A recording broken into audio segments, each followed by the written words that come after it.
la alternativa. Continuamos hablando con los precandidatos a la presidencia de Colombia. Estamos finalizando octubre, finalizando mayo, será la primera vuelta presidencial. Seguramente habrá segunda vuelta en el mes de junio. Aquí en el radar, en Blue Radio, en bluradio.com, en todo el país y en el mundo, y en nuestro Facebook, para que todos lo vean, estamos trayendo como invitados a todos los aspirantes a la presidencia, que no son pocos en esta oportunidad, no se ha decantado todavía ese listado, pero es importante que sean conocidos, que se sepa cuál es su plan de gobierno, cuáles son sus propuestas de país. Hoy nos acompaña el senador Roy Barreras, precandidato presidencial del Pacto Histórico. Senador Barreras, buenas tardes. Buenas tardes, Ricardo, a todos los internautas, televidentes, oyentes del radar, de Blue. Muchas gracias por dejarnos entrar a sus hogares, a sus computadores, a sus móviles. Aquí estamos listos para compartir este pedacito de vida con ustedes. ¿Por qué se fue del partido de la U? ¿Por qué resultó usted en el Pacto Histórico? El partido de la U traicionó la paz. Usted sabe que yo soy franco y directo. Durante 8 años me acompañaron en la aprobación de todas las normas que hicieron posible la creación de instituciones que hoy ha reconocido el fiscal de la Corte Penal Internacional, como la JEP. El fiscal Khan hoy ha reconocido que gracias a que la JEP sí hace justicia y está juzgando macrocasos como el del secuestro, Colombia probablemente deje de ser objeto de investigación de la CPI. Pero eso que creamos, la JEP, la Comisión de la Verdad, la Unidad de Búsqueda de Personas Desaparecidas, ponerle fin a la guerra, yo tuve, usted sabe, el honor de firmar ese acuerdo de paz, fue traicionado apenas arranca el gobierno, porque el partido de la U, que era el Partido de la Paz, fundado por Juan Manuel Santos, a las 3 o 4 semanitas se entregó, se vendió y se hizo socio, y hoy cómplice, del Centro Democrático, que había prometido hacer trizas la paz. Allí empezó una disputa, una diferencia irreconciliable que terminó en mi expulsión, que me permitió recuperar la libertad y volver a construir el camino de un partido de la paz que hoy estamos construyendo y que se llama la Fuerza de la Paz.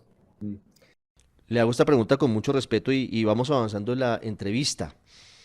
¿A qué obedece la cantidad de partidos políticos a los que usted ha pertenecido en la vida? Si no recuerdo mal, usted comenzó siendo liberal, de pronto me equivoco y empezó en otro partido, pero estuvo en Cambio Radical, estuvo en la U y ahora está con Petro, pasó por todo el espectro. ¿Eso es coherente políticamente? Ricardo, gracias por la pregunta, pero fíjese que los internautas acaban de escuchar 2 partidos. Y usted dice la larga lista, y usted tiene razón, son 2 partidos. Y entonces le voy a contar. Aunque en la vida política colombiana todos los candidatos, con excepción mía, todos han transitado por múltiples partidos, incluyendo por Sergio Fajardo, que fue indígena, fue de la ASI, fue Verde, fue Compromiso. Antanas Mocus, que es un profesor que yo admiro mucho, pasó por varios partidos. Vargas Lleras, Uribe fue liberal oficialista, liberal serpista, fue de Bernardo Guerra Serna, después de primero Colombia, luego de la U, ahora es del Centro Democrático. Todos han cambiado de partido. Y ellos tienen, los que se han cambiado muchas veces de partido, yo no, ahora le voy a decir por qué. Tienen razón y tienen un ícono, que es Churchill, a quien le preguntaron cuando se cambió de partido por qué lo había hecho y dijo, los únicos que no cambian de opinión son los idiotas. Y yo puedo cambiar de partido, pero no de convicciones. Sin embargo, usted ha dicho la verdad. El ícono de mi generación se llamó Luis Carlos Galán. Usted es más joven que yo, pero a mis 16, 17 años conocí a Galán y para mí fue el fenómeno que marcó mi vida y lo acompañé hasta que lo asesinó la mafia. Y por supuesto, los supervivientes del nuevo liberalismo, éramos jóvenes entonces, fuimos invitados a fundar lo que se llamó Cambio Radical. ¿Quién fundó Cambio Radical? Augusto Galán Sarmiento, Alfonso Valdivieso Sarmiento. Los hijos de Galán estaban muy pequeños, todavía eran menores de edad. Bueno, Cambio Radical fue mi único partido, hasta que se lo tomó un señor que nada tenía que ver con Cambio Radical, que se llamó Germán Vargas Lleras, le dio unos cuantos coscorrones a otros, avaló a unos cuantos parapolíticos, tuvimos desde el principio una contradicción absoluta y terminó echando. Juan Manuel Santos, a quien yo había conocido en el año 95-96 con 2 tesis, la paz, solución dialogada, y la legalización de las drogas para acabar con el narcotráfico. Eso escribió Juan Manuel Santos, colega suyo, periodista. Bien. Me convoca hace 15 años ya, yo 23 años ejercí la medicina y me dice, Lo invito a que me acompañe en la construcción de los caminos de la paz. Cuando yo llegué al Congreso en el 2006, Uribe ya era presidente. Yo no voté por Uribe en el 2002, ni voté su reelección con la GIDI. Yo no estaba en la política, estaba en mi consultorio médico. ¿Por quién votó en 2002? Por Noemí Sanín, por invitación de un buen amigo que se llama Carlos Arcesio Paz, que hoy hace parte de una plataforma que tenemos que se llama Defendamos la Paz. Hicimos campaña por Noemí por una razón, porque yo no iba a votar por Uribe, que me parecía muy de derecha, pero tampoco por Serpa, que era un caudillo liberal importante, pero venía con esa carga del proceso 8000 y a mí eso me daba desconfianza. Entonces la tercería era Noemí, que además era mujer y parecía una cosa novedosa. Hicimos campaña como ciudadanos, porque yo no estaba en el Congreso ni en la política, votamos por Noemí. Yo llegué al Congreso de la mano de Juan Manuel Santos, la gente no sabe eso. Llevo 15 años acompañando su proceso de paz. Acuérdese, usted lo informó, lo sabe bien. Santos se hizo ministro de Defensa. Santos funda y se inventa el partido de la U para llegar a la presidencia, es la verdad, y llegó, no una, sino 2 veces. Y por supuesto, hicimos lo que había que hacer. Pero antes de que siga, perdóneme, pero perdóneme, hay una parte ahí que me queda volando. Yo recuerdo publicidad suya con Álvaro Uribe. 2010, bueno, no para votar por Uribe, recuérdela bien, las bodegas uribistas hacen uso de esa publicidad y a mí me divierte mucho porque me hacen propaganda. La inmensa mayoría de los colombianos, la inmensa mayoría, yo no sé cuántos oyentes de Blue, pero después del fracaso del Caguán, de Pastrana, el país estaba tan desesperado con las pescas milagrosas, con los cilindros bombas, con las tomas de poblaciones, con el país sitiado, que mucha gente creyó, millones de colombianos, que la seguridad democrática de Uribe era la salvación. De esos millones de colombianos, hoy el 80% están decepcionados. Lo dicen las encuestas. Uribe llegó a tener más de 80% de popularidad, hoy tiene 17%. ¿Eso qué quiere decir? Que los 6.402 falsos positivos con los que se engañó a los colombianos inocentes, asesinados, campesinos, montados en unas bolsas de plástico negras que veíamos en la televisión para decirnos que habían ganado la guerra, fueron un engaño colectivo que la gente ahora descubrió. Nosotros no sabíamos que Uribe iba a nombrar en su gobierno como jefe de seguridad a 2 generales que terminaron confesados y confesos como agentes de narcotráfico, o a un asesino como Noguera en la dirección del DAS, y luego a una sucesora, una señora Coneja, que acaba de pedir perdón, porque la Corte así se lo exigió por haber chuzado a los periodistas y a las Cortes y a nosotros y a los opositores. Los colombianos no sabíamos eso. Pero por supuesto los colombianos ya comprendimos que ese camino equivocado y ese engaño colectivo no va a volver a operar esta vez. Lo intentaron hace 5 años, y déjeme poner solo un ejemplo, porque me dolió mucho, lloré esa noche. Hace 5 años hicimos el plebiscito por la paz, y el uribismo volvió a mentir, como con los falsos positivos, y dijo que los hijos se iban a volver gays, y que había una ley que se llamaba Roy Barreras para quitarle la pensión a los jubilados y dársela a los guerrilleros, que le íbamos a entregar el gobierno a Timochenko y se lo entregamos a Iván Duque. Mintieron. Hoy vuelven a mentir. Hoy quieren evitar el cambio. Hoy inventan sofismas, que la expropiación, que el pacto histórico se va a quedar 12 años, que va a ser un gobierno comunista, para sembrar más miedo y para que los colombianos caigan en la trampa del miedo, pero no más miedo. Lo que Colombia va a garantizar es el cambio. Y yo estoy en ese equipo del pacto histórico, y con eso termino de contestar su pregunta. Yo no estoy adhiriendo a Petro. Yo no soy de la izquierda, mal podría impostarme. Yo llevo 15 años acompañando a Juan Manuel Santos, que implica una tesis liberal que se llama la tercera vía. Anthony Giddens, tanto Estado como sea necesario, tanto mercado como sea posible. Yo hago respetar la vida, la paz y el patrimonio de la gente. Hacemos un gobierno equilibrado. Y por eso compito con Petro en la consulta. Tenemos una fórmula que garantiza ese equilibrio. Quien gane la consulta el 13 de marzo será presidente. Quien quede segundo será vicepresidente y haremos un equipo equilibrado. ¿Usted es la ficha de Juan Manuel Santos en el pacto histórico, según le entiendo? No. Yo creo que primero es una pregunta para el premio Nobel. Yo acompaño el legado de Juan Manuel Santos, lo defiendo. Yo no soy un santista vergonzante. Hay varios de los exministros de Santos que se hicieron en sus 8 años y hoy son vergonzantes. Están por allá en una cosa tibia, verde, gaseosa, que no termina de cuajar. Y cuando les preguntan si son santistas, dicen, no, el santismo no existe, es que a mí me da pena. A mí no me da pena. Yo defiendo el legado de Juan Manuel Santos, que se jugó la vida en favor de la paz, pero que además hizo un gobierno que hizo la revolución de la infraestructura. Para quienes nos escuchan, no hay un solo aeropuerto en Colombia que no hayamos modernizado en ese gobierno. Bajamos indicadores de pobreza, tuvimos una economía estable. La gente podría comparar las condiciones de sensación de gobierno, de paz. Cuando firmamos la paz, el turismo creció en un 400%, el país respiró, volvió el turismo extranjero. No se parece en nada al fracaso del gobierno Duque. Y los partidos políticos que le clavaron a los oyentes de Blue la reforma tributaria, no una sino dos veces, la de Carrasquilla, y que la semana pasada, desvergonzados, tumbaron la ley de garantías y aprobaron un articulito que le va a expropiar los ahorros de las cuentas de ahorros a la gente humilde, que si lleva un año sin mover la cuentica, se le van a quitar la plática y les echa mano el gobierno para más mermelada. Esos partidos cómplices de Duque son cómplices de su fracaso y serán derrotados el 13 de marzo, y los vamos a derrotar con la lista cerrada del pacto. Sí. Senador Barreras, usted dice, yo no soy de izquierda, mal haría en proclamarme de esa manera, pero ¿no termina usted en un movimiento que es evidentemente de izquierdas? O sea, el líder de ese partido, de ese movimiento, es Gustavo Petro y lleva muchos años trabajando esa candidatura.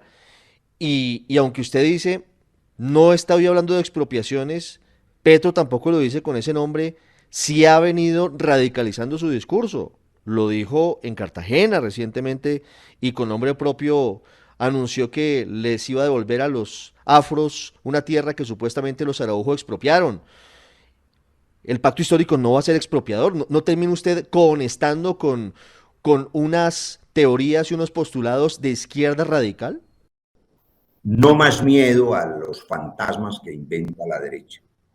Por supuesto que no habrá expropiación, aunque está aprobada desde el gobierno de López Pumarejo. El Estado colombiano puede expropiar por vía administrativa y pagarle al señor Ricardo Ospina si tiene una finca a su finca. Eso no se lo está inventando Petro. Pero ese no será el gobierno del pacto histórico. Nosotros hacemos respetar la propiedad privada, la libre empresa. Sin empresa privada no hay crecimiento económico, pero sin Estado no hay justicia social en un país de 21 millones de pobres, con una inequidad enorme. El gobierno de la derecha, y no solo del uribismo, también de la derecha disfrazada, del señor Fico Gutiérrez y de los que ahora les da vergüenza decir que son de derecha, son partidarios del Estado mínimo, una concepción política de Thatcher, de Reagan, del consenso de Washington, de Milton Friedman. Está clara en la academia. ¿Qué opinan? Lo dijo en el foro de precandidatos del Centro Democrático, el coro de los 5 precandidatos hace 2 días. El Estado mínimo implica que el Estado prácticamente desaparezca para que la mano negra, la mano libre del mercado de Adam Smith lo resuelva todo, la libre competencia. Cuando eso ocurre, no hay Estado que garantice la vida, la educación pública, la seguridad en el territorio. Mayor fracaso en la seguridad que el que ha tenido el gobierno uribista de Duque no hay, pero le contesto su pregunta claramente. Hoy, los países de mayor calidad de vida en Europa tienen coaliciones de centro-izquierda. Finlandia, Noruega, Suecia, la están construyendo en estos momentos en Alemania. Y por supuesto a nadie se le ocurre decir que Alemania es un país comunista.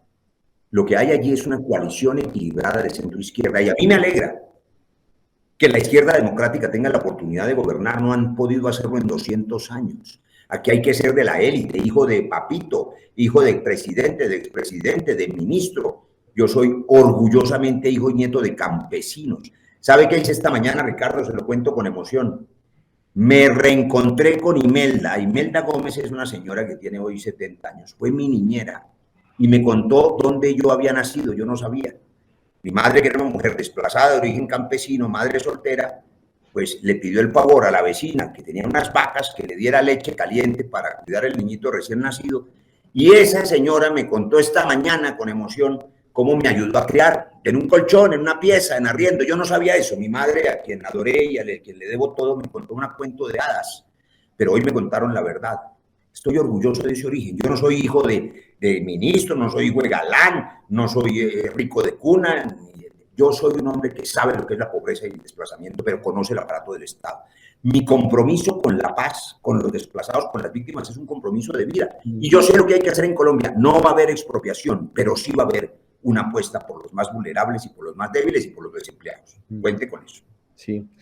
Senador Barreras, en marzo se define quién va a ser el candidato. Usted nos dice el que gane la consulta es candidato presidencial. El segundo será fórmula la vicepresidencia.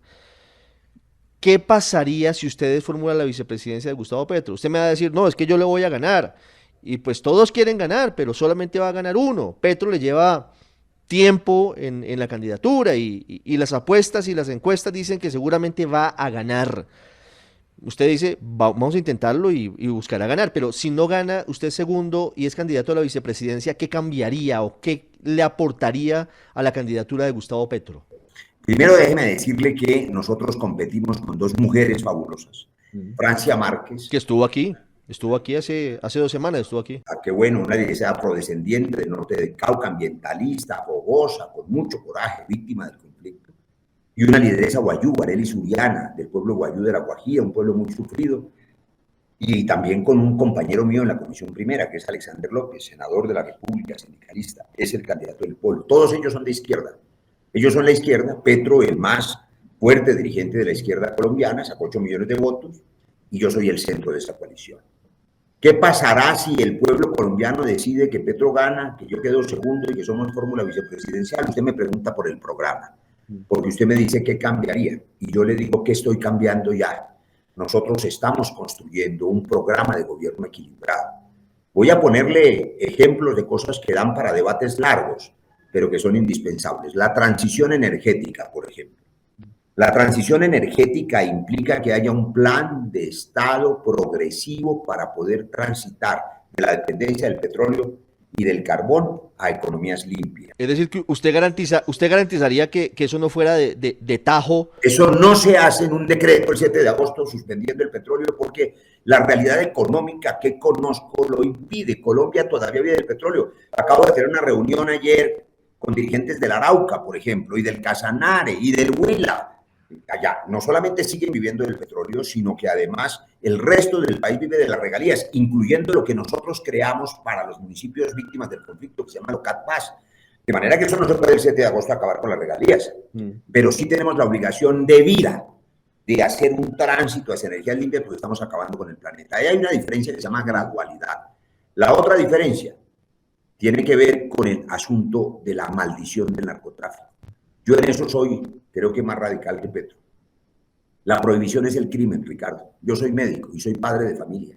Y sé que la derecha en el mundo asusta a los padres de familia diciéndoles que si se legaliza sus hijos se van a volver adictos. Así como decían que si firmaban la paz, sus hijos se iban a volver gays. No es cierto. Hoy el alcohol y el tabaco, que son drogas dañinas que matan más que la marihuana, son legales. Y estoy seguro que los hijos de los papás y las mamás que nos ven hoy no son alcohólicos, a pesar de que pueden comprar aguardiente en la esquina en el supermercado. ¿Por qué no lo son? Porque el Estado regula el mercado y le quita el negocio criminal a las mafias. Yo creo en la legalización, en la intervención del Estado y en la prevención del consumo. En cambio, no creo, y me da pena decirlo, que la solución al narcotráfico sea cortarle la cabeza a cuanto capo miserable aparece. Ese Otoniel es un bandido y un criminal, y yo celebro con todos los colombianos y felicito a la fuerza pública que lo hayan sacado del mercado, si lo capturaron o si se entregó, y es un acuerdo ahí raro, extraño, que les dio para hacer selfies y foticos. Pero esa no es la solución. Un día se toman fotos con un capo y detrás viene otro y el negocio sigue. Y otros días se toman fotos con otro capo, con el Ñeñe, con los pilotos de Sinaloa, legitiman el narcotráfico, destruyen la legitimidad del Estado de Derecho y no tienen cómo garantizar la autoridad en el territorio. Es lo que pasa en el Catatumbo, en el norte del Cauca, en Tumaco, en el sur de Bolívar. Cuando no hay autoridad legítima, en Arauca, los dos gobernadores, este y el anterior, presos por complicidades con las guerrillas del ELN. Usted no puede tener autoridad si se arrodilla frente a los violentos. Yo negocié con las FARC, pero sabía que las FARC eran el enemigo del Estado. Y nunca nos arrodillamos. Los desmovilizamos y hoy defendemos sus derechos. Y hoy reclamamos con ellos que hay 280 firmantes de paz que han sido asesinados. El Estado les ha incumplido. Sí. ¿Cuál es la propuesta frente a la droga? O sea, si usted llega a ser gobierno, le entiendo que promovería la legalización de las drogas en Colombia. Usted me está preguntando por diferencias. Y yo le estoy contando la del petróleo y le estoy contando esta donde he dicho que soy más radical que Petro, porque yo creo que hay que modificar la Convención de Viena. Es decir, el mundo está en mora de acabar con la fracasada guerra contra las drogas que implica una visión de política criminal y no de salud pública. Y voy a poner un ejemplo que aún los que se espantan con la idea no podrán controvertir. Hoy los Estados Unidos tienen en prácticamente todo su territorio, menos 3 estados, la marihuana legalizada, y nosotros los colombianos seguimos poniendo los muertos. Ustedes informaron hace apenas unas semanas una cosa absurda, nuevo cargamento de marihuana que fue capturado y no sé qué, hirieron 2 policías y no sé qué rollo. Es decir, seguimos poniendo los muertos mientras allá es legal, no sean hipócritas. Es decir, Colombia pone los muertos y los consumidores ponen la nariz para meterse la perica. No, señor. Yo creo, por ejemplo, en que hay que acabarles el negocio a las mafias. Y eso se hace que el Estado intervenga, inclusive comprando toda la cosecha. Nosotros estamos trabajando en ese tema. ¿Sabe cuánto vale comprar la cosecha de coca? 2.8 billones. ¿Y sabe cuánto vale envenenar con glifosato toda Colombia en la persecución? 4 billones. Vale más. Y en vidas humanas, la erradicación forzosa, que es un fracaso, de comprar toda la cosecha. Esa ha sido la solución. Esa ha sido la solución en Perú y en Bolivia, la compra por parte del Estado de toda la producción de cocaína, de hoja de coca. No ha aumentado el consumo. Y nosotros en Colombia, nuestra verdadera maldición, Ricardo, es el narcotráfico. Y aprovecho para decir algo con claridad. Los clanes políticos, los gamonales políticos que se repartieron este país y que hoy manipulan la mayoría de los partidos políticos, que tengan financiación mafiosa de narcotraficantes, de clanes, son responsables y cómplices de la violencia y de las muertes de los líderes sociales y ambientales. Que no se hagan los pendejos, como decimos en Colombia. Aquí el Estado tiene que recuperar legitimidad y el pueblo colombiano no puede votar a nadie que haya tenido vínculos con las mafias, porque los tienen, porque se toman fotos con ellos, porque se financian con las mafias. Y el origen de esa corrupción absoluta, la madre de todos los vicios, se llama el sistema político de lista abierta con voto preferente. Y se lo menciono porque es la lista abierta a la corrupción y a la mafia del narcotráfico. No gana el que tenga más ideas, no gana la lideresa ambiental, no gana el académico, no gana el politólogo, gana el que tiene billete para comprar votos ahora, mermeladas sin ley de regalías. Por eso en el pacto histórico cerramos la lista. Es la única lista en Colombia cerrada con paridad de género que garantizará que la mitad de nuestras curules sean mujeres. Las mujeres que nos escuchan en el radar deben saber que estamos respetando su derecho y la mitad de las mujeres, la mitad de las curules serán ocupadas por mujeres y tenemos una lista incluyente donde habrá afros, indígenas, campesinos. Esa lista va a renovar el Congreso el mismo 13 de marzo, el día de la consulta presidencial. Sí. Senador, ¿usted sería el polo a tierra de Gustavo Petro si es el vicepresidente de Petro? Bueno, yo estaría muy contento en que Petro fuera mi vicepresidente, porque estamos de acuerdo con él en la defensa de la paz, de la vida, del medio ambiente, porque tenemos sensibilidad social, porque no nos tienen que contar qué es la pobreza, ni la miseria, ni la violencia.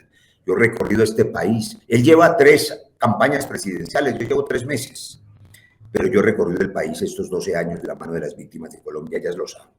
Entonces, yo creo que haríamos un buen equipo, pero igual haríamos un buen equipo con cualquiera de los compañeros de esta consulta presidencial que tienen suficiente sensibilidad. Lo que sí debo es comprometerme con los votantes del centro, a ellos les hablo, con los de origen liberal, con los que acompañaron el legado de Santos, con la gente verde, con la gente que votó en blanco, con la gente que no votó por Petro, 4 millones de electores.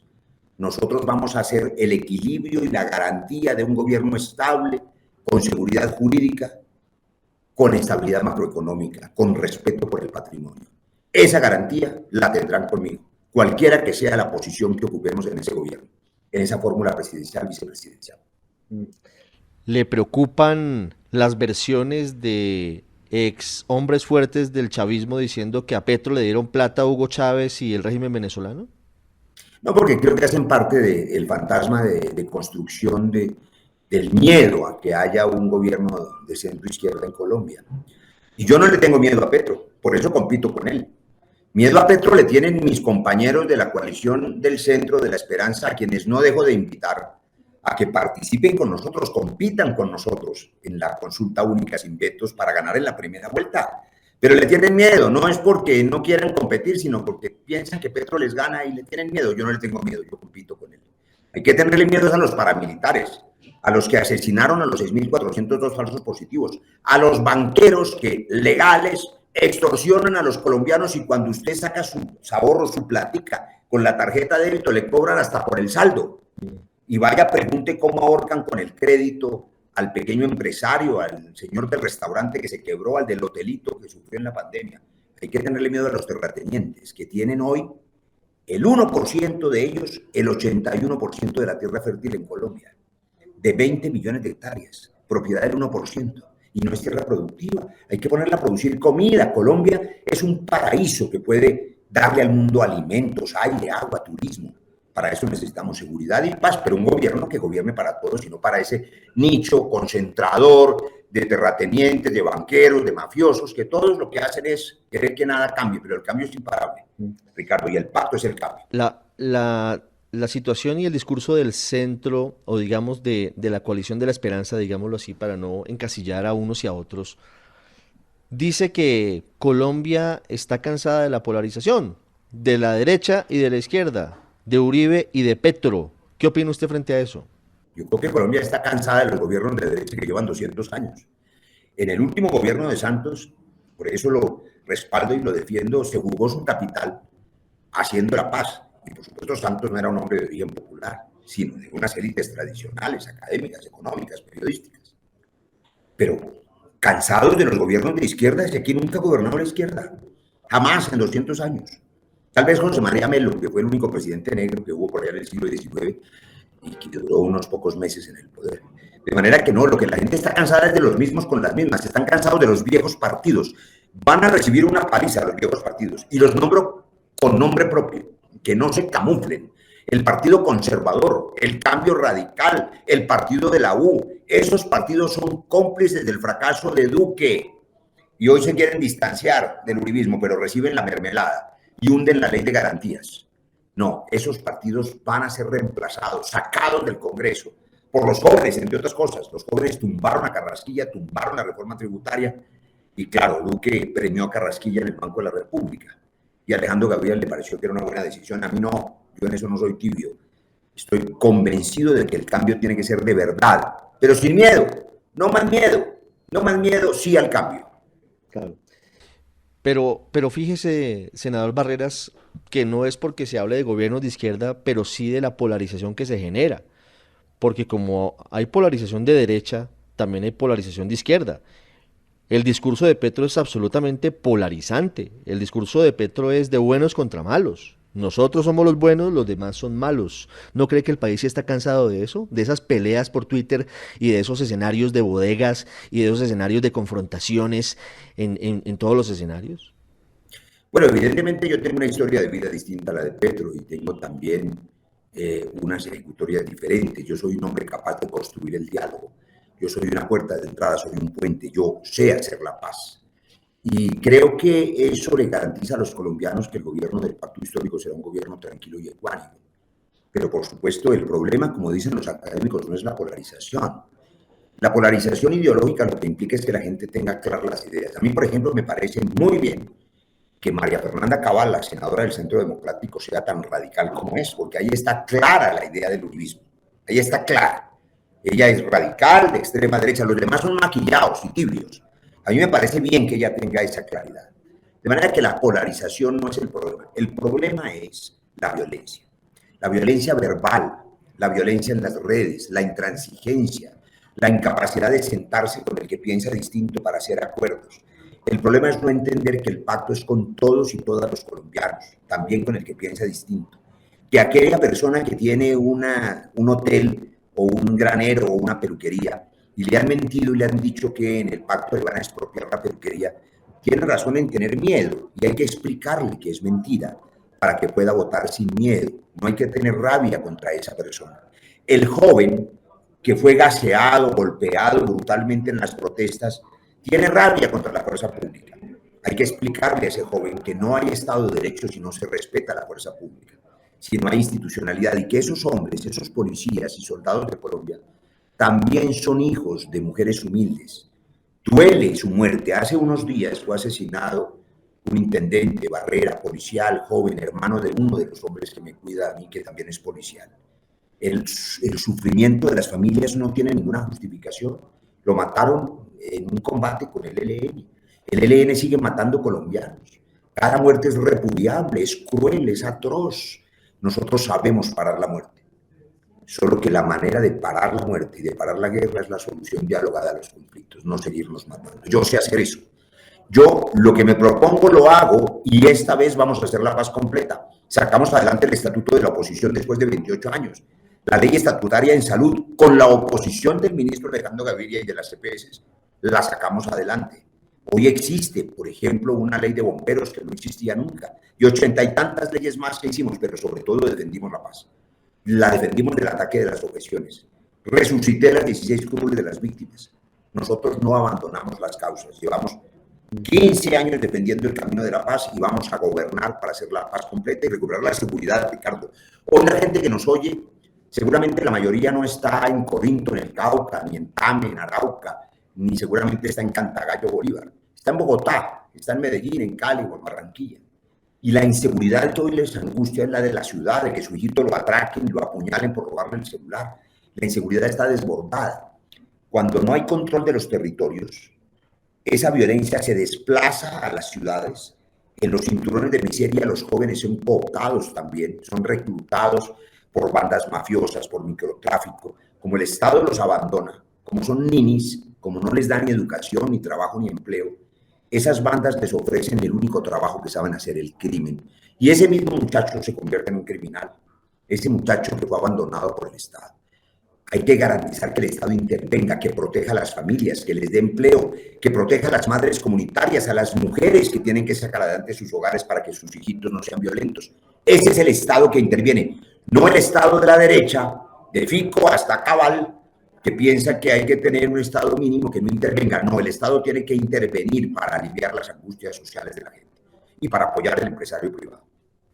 Senador Roy Barreras, quiero, para finalizar esta charla, tendremos seguramente muchas otras, preguntarle por Venezuela y por los venezolanos, millones que están en Colombia. Si usted es presidente, si llega el pacto histórico al poder, ¿restablecerá relaciones con Nicolás Maduro?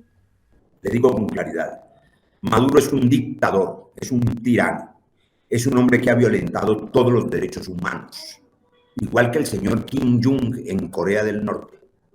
Pero el presidente de Corea del Sur no ha sido tan idiota de gastarse su gobierno tratando de hacer conciertos en la frontera para tumbar al dictador de Corea del Norte. ¿Qué quiero decir con esto? Incluso los Estados Unidos, en el gobierno Trump, mantuvieron relaciones con Maduro.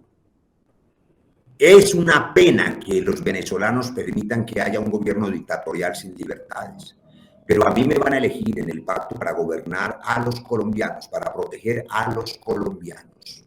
Y por tanto, sí, por supuesto, hay que restablecer las relaciones consulares con Venezuela para proteger a los millones de compatriotas que están viviendo allá, porque 4 millones de colombianos fueron desplazados por nuestro conflicto en las últimas décadas y allá lo recibieron fraternamente. Hoy son venezolanos, colombo-venezolanos.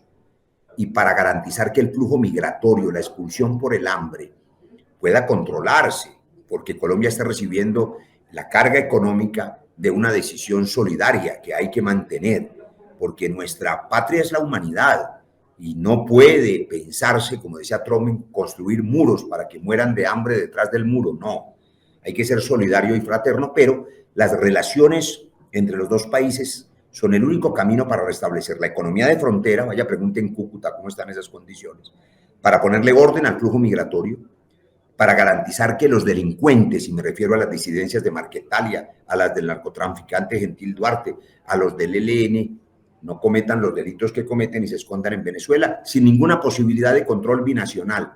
Sí, hay que restablecer las relaciones con el gobierno de Venezuela que hayan decidido los venezolanos o que tengan los venezolanos. Ojalá haya democracia. Le digo más, desde el pacto histórico y desde el gobierno, yo trabajaré intensamente con la comunidad internacional para buscar un retorno democrático en Venezuela y una solución dialogada en ese país como la que se estaba construyendo en México.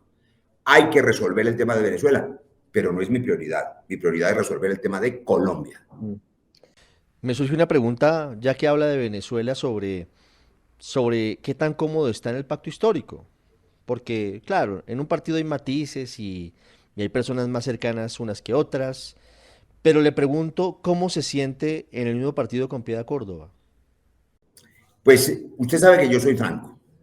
Yo le recibí la presidencia de la Comisión de Paz a Piedad Córdoba hace una década, En ese momento, Piedad Córdoba se jugó la vida por los secuestrados. Y las familias de esos secuestrados que ella salvó deben agradecérselo eternamente.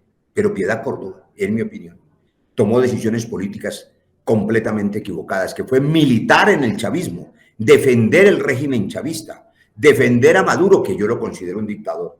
Así que pensamos de manera diametralmente opuesta. Ella tuvo la amabilidad de invitarme a su acto de postulación. Se lo agradezco. No asistí, porque nosotros somos claros y francos.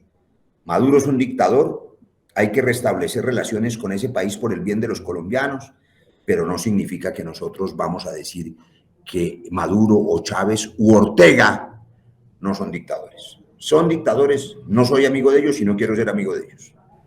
Senador Roy Barreras, muchas gracias por estos minutos.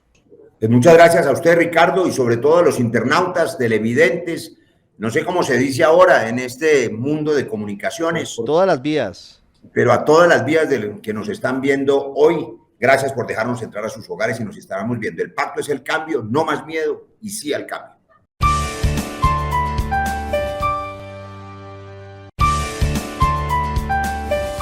Blue, la alternativa.